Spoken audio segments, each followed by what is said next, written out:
So, Danielle Khoury, president of the University of Oregon Students for Justice in Palestine, thank you for joining me today for Absolutely. a conversation. Okay, so we're here today, October 7th, because last year, it's the 1-year anniversary of the Hamas attack on Israel. Hamas killed 1,200 people, Israelis and foreign nationals. Most of those people were civilians. Several news organizations confirmed reports of torture and sexual assault, including rape. People were taken as hostages. 101 remain in Gaza today. Since then, Israel has retaliated and killed more than 42,000 Palestinians and displaced the majority of the Gaza Strip. Last week, I actually spoke to a University of Oregon alum that lives in Gaza and is trying to evacuate him and his family.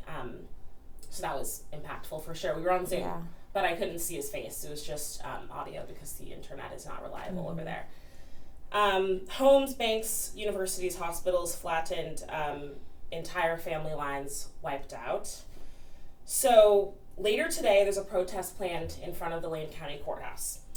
In an announcement for that protest, your group describes the October 7th attack as an act of bravery of the Palestinian masses.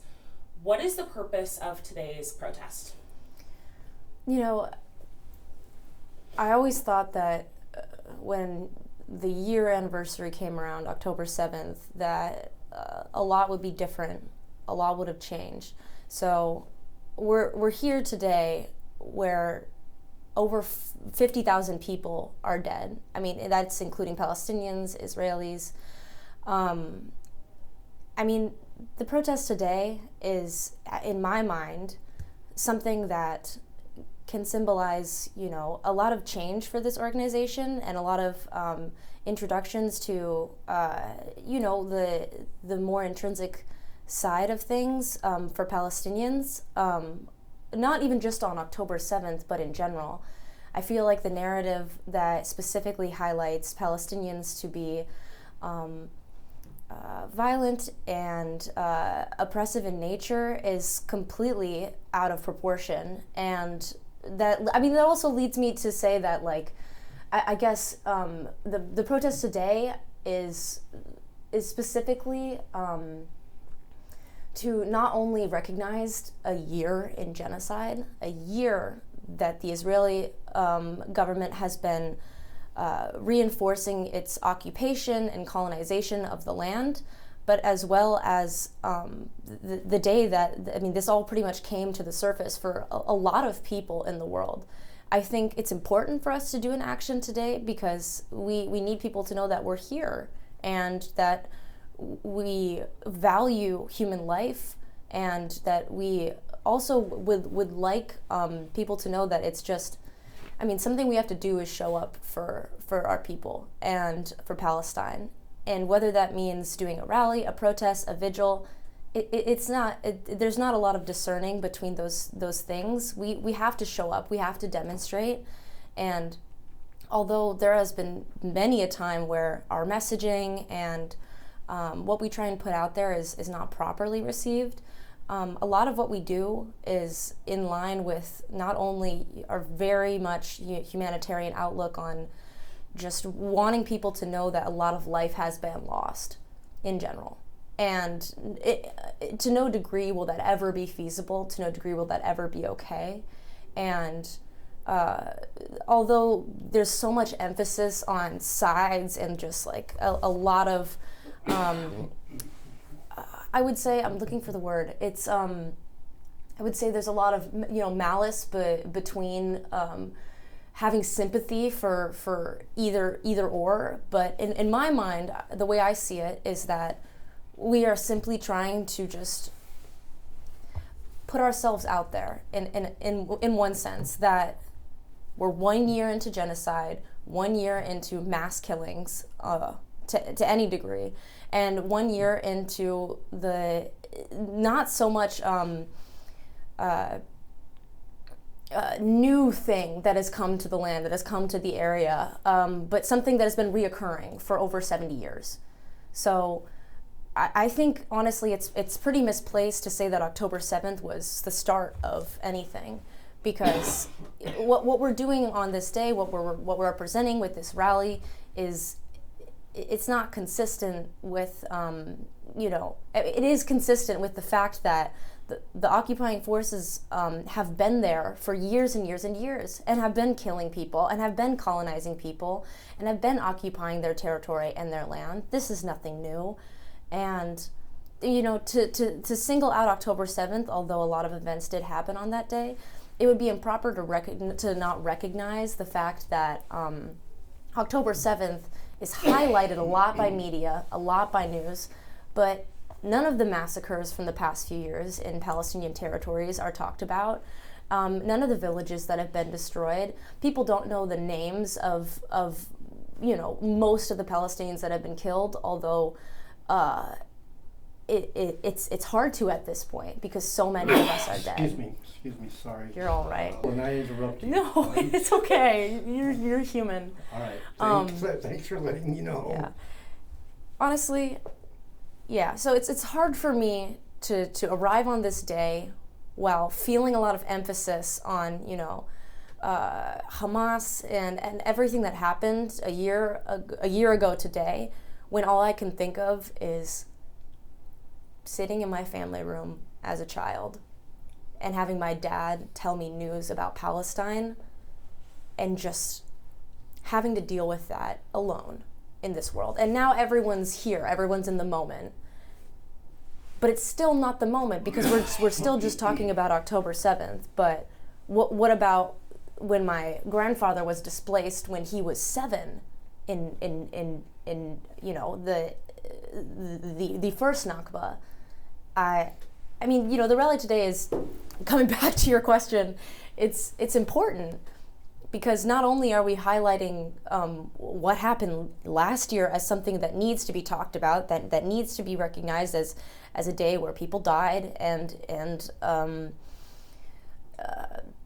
it's just important to recognize the history as well on today, because this is nothing new. As I said, this is nothing that we haven't seen before.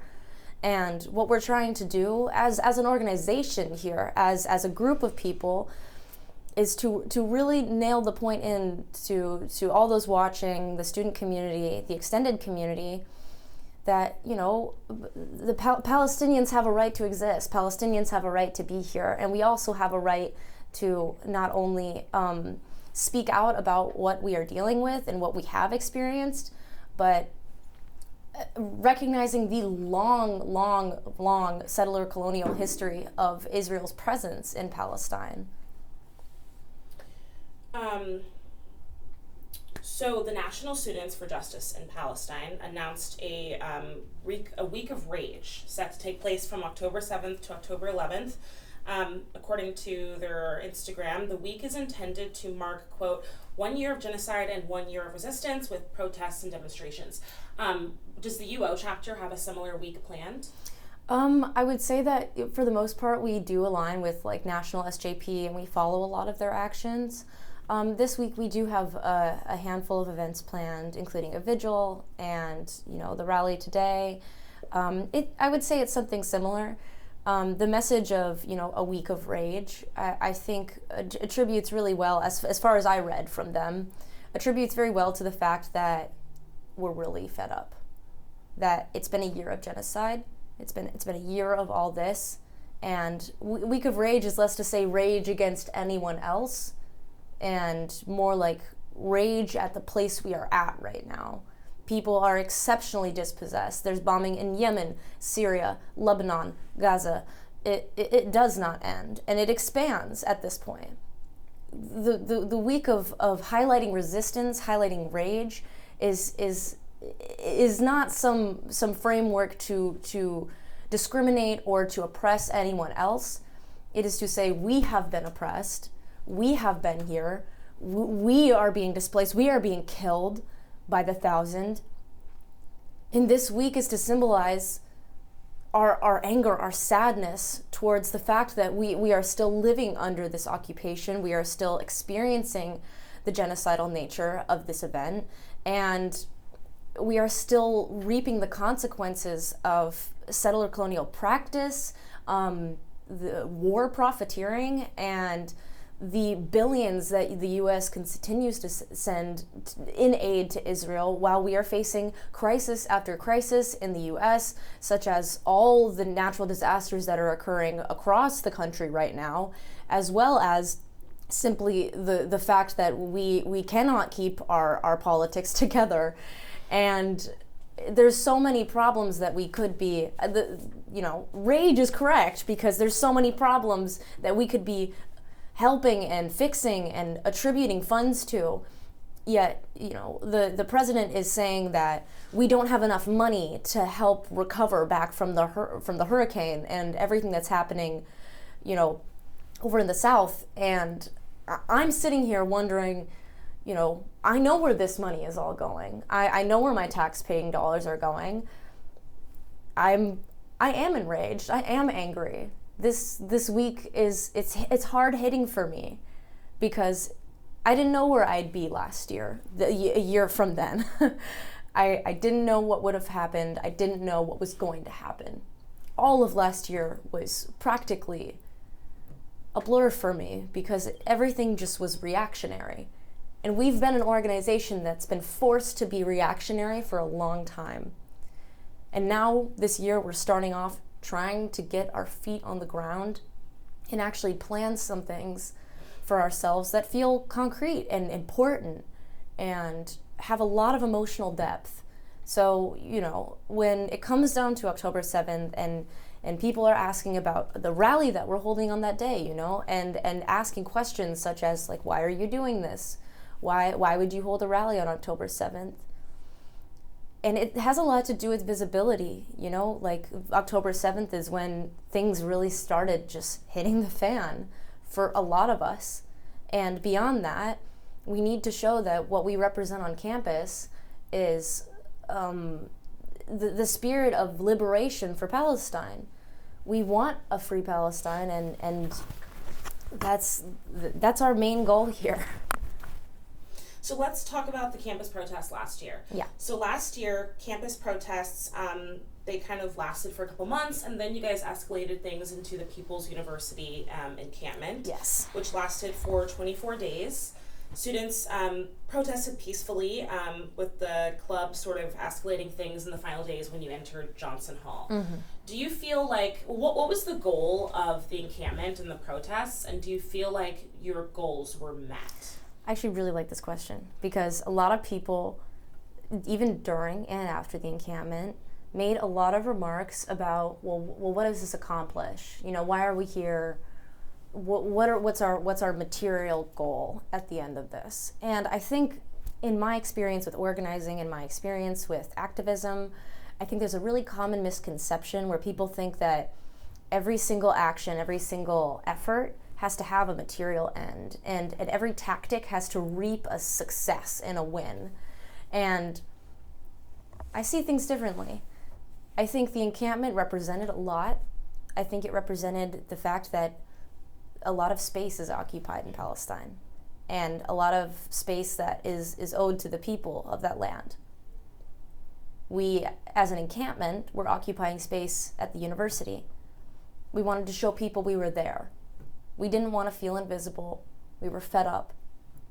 But beyond that, it was a place of creativity and art and music and a lot of community. So where you find a difference between two different occupations is when we occupied space and brought education and life and love and the spirit of activism to the University of Oregon campus. The encampment didn't have one giant plan of a serious end goal. We had hope. We had faith in ourselves that a tactic like that could reap at least some success, but at the very least could have us could project us out there a little bit more, to have people understand our notion.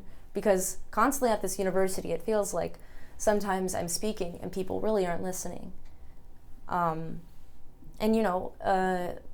Palestinian American, it's pretty typical in my day. But with the encampment, especially as long as it lasted, I think the idea of it having material goals got lost somewhere in the long period of time, but it ended up coming to a really formative deal, as we know, the agreement. Currently, that deal is in process, and the university is, in some cases dragging their feet, and in some cases slowly showing up for us on that end of the agreement. And although it's frustrating and it's time consuming, the people in my organization, including myself, work tirelessly to set up these meetings with the university, to make sure we are there, to make sure we are being prepared, to try and beg for their time, just so we can say, please, extend study abroad to other places in the Middle East. And we don't even have a Middle East studies program, and we're pleading with them to implement one. At a university that claims so much equity and global practice, why don't we have a Middle East studies program? It's the bare minimum. There's all these things that we secured with the agreement that I feel were literally just the bare minimum. Let me ask you about the agreement. So on July 31st, UO issued student code violations to 11 members of your organization. And then your group posted online saying that the decision to issue those code violations violates the May 22nd agreement that ended the encampment. It appears that protesters thought there was kind of an informal understanding, or was it formal for your? It was pretty formal. Okay. I would say that the violations came out of nowhere for us. We formatted the agreement, and then I can explain pretty much how it felt over the summer talking with them, because it's like we kept trying to be like, okay, here is what we asked for. What's the update on that? How are we getting there? And right now, we're at the start of the school year. Things have pretty much just started, actually coming to terms. They avoided us as much as possible during the summer. And that was really hard. It was really frustrating. And just like the violations, a lot of things in the agreement are simply tabled because the university claims that it's just not feasible for them right now. Or they can't implement a website on their geo page that says, in Berzate, there's an online program for their college. That's something we proposed for part of the exchange in the agreement, because we can't actually do exchange right now. I proposed that to them 4 weeks ago. No word. And we're at a point where it's becoming almost like a back and forth of, I would say, almost feeling a little childish that we are faced with having to beg these people and plead with these people and honestly sacrifice a lot more dignity than I'm willing to simply say, you agreed on this. You signed your name on the bottom of the page. It's right there. Where's your end of the deal? And then also, with the students that are facing the code violations, can you give any update on just what exactly they're having to deal with? As one of the people who faced that, they put us through meetings with the same individual that were weeks apart, and they would ask us, if we wanted to say anything, and then list off a lot of criteria for student policy, and then would take notes and reassess, and they had files on us. They took pictures of me while I was grieving in front of a makeshift grave that we had for the El Nakba Day protest. They took a lot of secret photos of a lot of our members and compiled a lot of files, which they claim is was justified in the fact that we were breaking policy, violating code, although so far none of the violation cases have reached any formative, I would say, I haven't, nothing's happened to me from that. And they put us through a few different calls. In my mind, it almost feels like it was just information gathering and intel gathering, because all I did was I was asked to talk about it. I was asked to talk about the encampment, and then Someone read off the student code of conduct to me like 5 times. So, it's very consistent with the university where they want to be representing all these policies and all these tactics that they think is structurally sound, and then when they actually put it into practice, it's almost like we can point it out to them, like this is wrong, this is flawed. At what institution that is supposed to house almost 50,000 plus students, where something as simple as the student code of conduct or violations such as these have to be tripped over by multiple staff members just so I can say, why were you taking a picture of me at a grave from a bush? Why is there an entire write-up of me just talking to someone at the encampment in my file? Did they go back immediately and just start writing things down? It feels highly the surveillance here feels incredibly it makes me pretty uncomfortable, especially as a student. I don't feel comfortable knowing that the university that I attend, their top priority with me as an individual is to surveillance me and keep track of me. I thought I was a protected student here. I thought I was accepted. Yet it consistently feels like I'm up against things consistently as a Palestinian student here who feels like the resources are very limited for me to begin with. I feel quite the opposite of support. And I'm sure a lot of students, Arab, Palestinian, and otherwise alike, would feel very similarly if you asked them about this. So, can I get a time check? Because I don't know where my phone is. It is 9:35. Oh, That's fine. Cool. Yeah. It's better than I thought. Okay. Actually, it's 11 o'clock. Okay. So, last year, the encampment did draw some scrutiny, right, from the university and from other student groups on campus, especially Ducks for Israel and the Oregon Hillel. Mm-hmm. I'm talking to the executive director of the Oregon Hillel later today. So, last year, the interim director of the Hillel, they now have a new director, condemned the encampment, and he told me personally, he said, quote, "The vast majority of Jewish students who do identify with Israel are offended and disturbed by language like globalize the intifada and resistance is justified when people are occupied." He added that when most minority groups say something is offensive, either racist or homophobic or anti-Semitic, they are listened to, but Jews are not being afforded the same courtesy since October 7th, but I think he kind of referenced that this has been a trend for a couple of years now.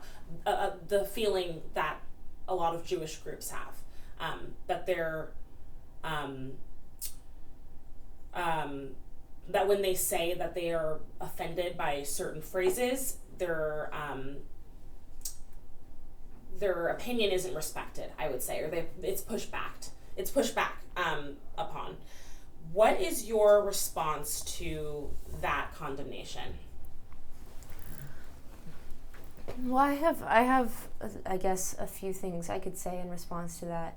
For one, SJP's experience with Hillel has been, we haven't interacted with them much, but each time, that something is put out against us from them, they have a very specific way of, making every case about us about respect.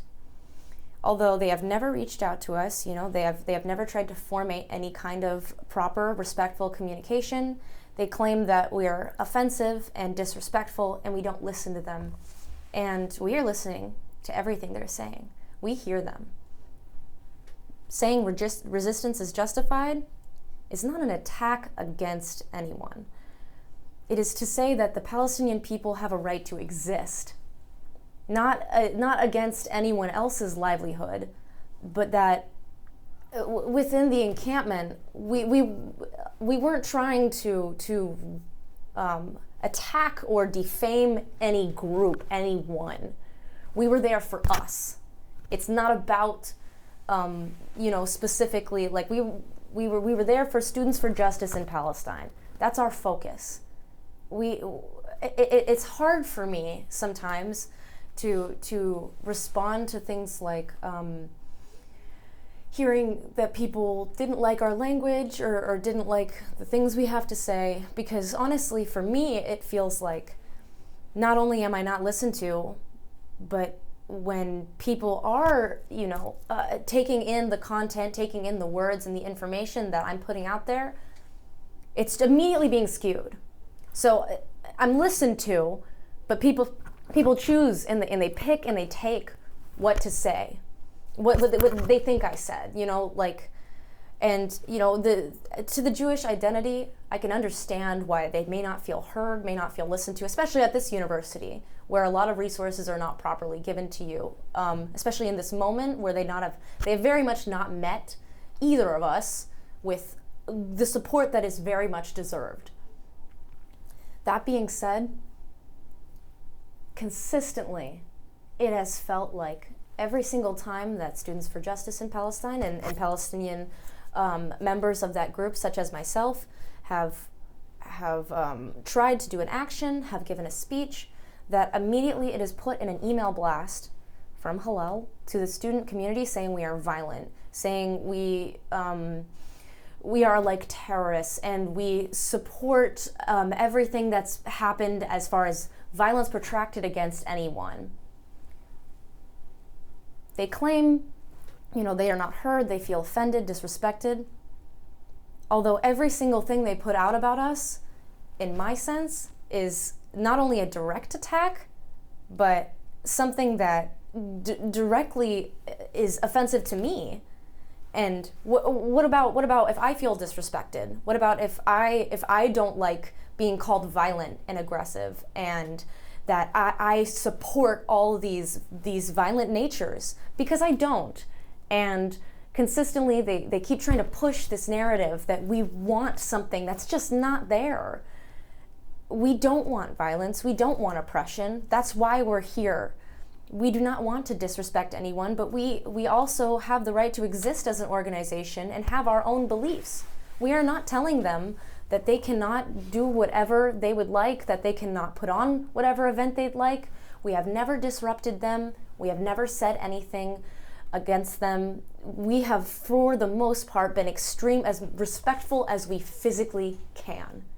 And I'm exhausted of it, because every single time I try and I'm respectful and I try with the vocabulary and the language, you really simply cannot please everyone. And although respect and offensiveness can come with, the things I'm saying and the things I believe in, it is my belief that everyone is entitled to their beliefs, as well as the right to be angry and upset and mad about something that's affecting your own people. Because for me, it's about the Palestinian identity. And that is not heard. That is not seen. When I say, I'm Palestinian, I want to free Palestine, my people are being killed, that is listened to and taken as, I want all these people hurt and I want all these people to be offended and disrespected. Although that is never what I have ever put out. So consistently, where I find trouble in responding to this is that Hillel has put out many messages like this about us, time after time after time again, after every single one of our actions last year. For one, for a protest last year that I could quote, we had a march route that was posted publicly, and although I believe, the police that attended that rally, attended, that's a funny thing to say, kettled our group near the Hillel building. After that moment, we were seen as that we staged the protest there, and we meant to be there, and it was an attack against that group. And I mean, I guess this is very consistent in what I've been hearing from them. I definitely feel for a lot of the Jewish groups on campus, this cannot be easy. and this, it cannot be easy for any of us.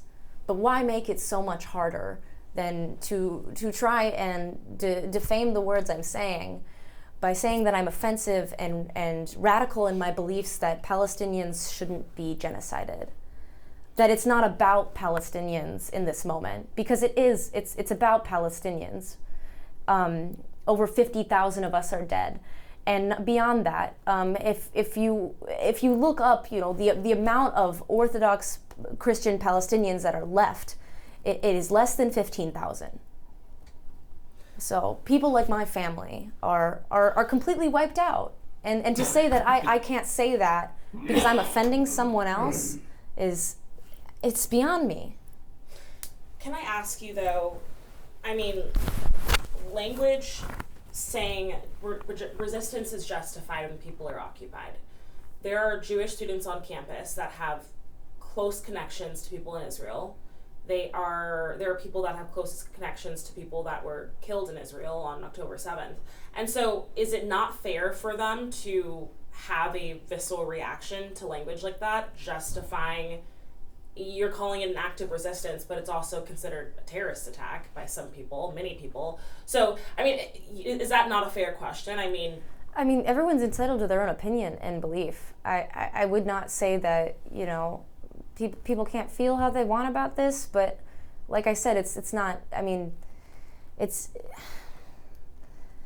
people are going to feel however they want about a lot of things. And I can't just say that and say, so you can't feel disrespected, you can't feel offended. People are allowed and entitled to their beliefs. I've intercepted that my entire life. I've grown up being Palestinian. I've met conversation after conversation like this. It's really not new to me. And what I have to say to that is that I have learned in my life that the best that I can do is be as humanitarian, educated, and just,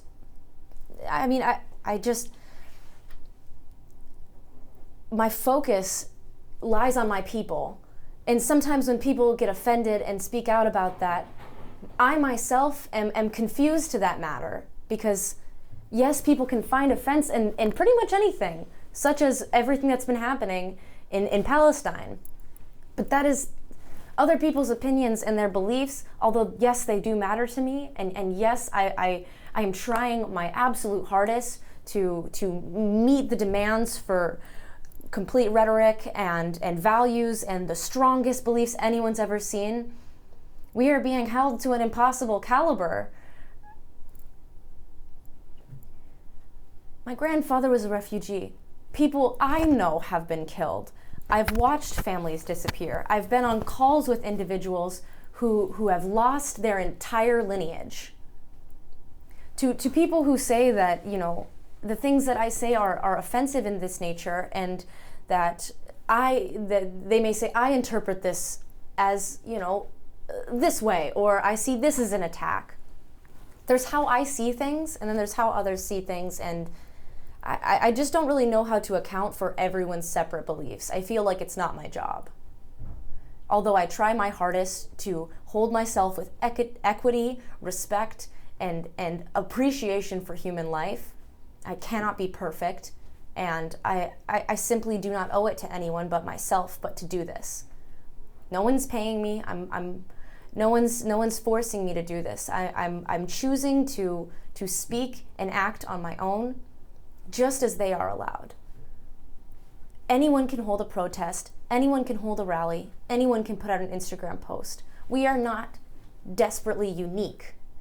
And to put us on this pedestal of, if you don't say something, if you don't say the right thing, then everything I stand for is destroyed. Everything I stand for feels defamed or disrespected. I can't meet that. All I can do is try my best. And with a lot of these groups and a lot of the people that are speaking out about this, I feel for them. I hope that their anxiety and pain and fear can subside with hopefully more peace in the coming future. And honestly, bless everyone who's lost family and friends and people during this time. But the things we are saying, the messaging is never violent. It's never aggressive. and we do not wish for the demise of anyone. We are here for peace and liberation, and that is a simple factor. And if people do not want to interact with us and do not want to consume the content we are putting out, I am not making anyone. And we're easy to avoid. We don't throw ourselves at people. We are simply a presence on campus. And so looking ahead to the rest of the school year, what are your guys' plans for protesting on campus? I was just having a conversation like this with someone the other day. It's hard to answer that question. I don't know what a month from now is going to look like. In the past month, Lebanon has been bombed. Yemen has been bombed. Syria has been bombed. Who could have, we could have known that, we could have guessed that, but honestly, I can't tell the future. And a lot of protesting on campus, I know from personal lead of this organization, we're going to be highlighting a lot of educational material, a lot of information on just Palestinian history, and as well as the long history of simply the land and the people and everyone who existed there. We want people to feel safe and secure with us and to understand that this year is going to be hard. This year is going to be tough, and a lot of protests may happen, a lot of rallies. People may not agree and like everything, but at least we will be there to stay true to education and stay true to the notion of liberation for these people, and as well as simply just trying to make our presence existent on this campus, because what else can we do? I don't know what protests are going to look like this year. It's almost a question I can't answer, because, today is something that's one of the first actions in a while, but I feel like definitely protests are very reactionary things at this point. So I cannot really, I don't know, I wish I could tell you, but that's all I can say about that. Okay, anything else that you want to add? Yeah, it's a hard day today. We lost people, a lot of people, and we continue to lose a lot of people. So I guess the only last thing I'd like to add is just that we need to, keep our eyes on who the real enemy is here, which is the systems and the processes and the legislature that has put us in this position where we cannot advocate for the things that we need, we cannot receive them, and we cannot exist in this world without having to defend our basic right to be here. And told that we cannot even occupy enough space for one person. Yet, this day, the only thing it reminds me of is simply not only, obviously, a lot of despair, but, a lot of hope. I hope for a more liberated future. I hope that there can be peace, especially among groups, and that we can learn as a world from this, because things are looking pretty bleak right now. But other than that, I have a lot of hope, especially for this year, and I'm hopeful that our message can be properly transmitted. And I feel for everyone who lost someone today, and I hope whoever's out there who is hurting over this knows that they are seen, they are loved, and I feel for them.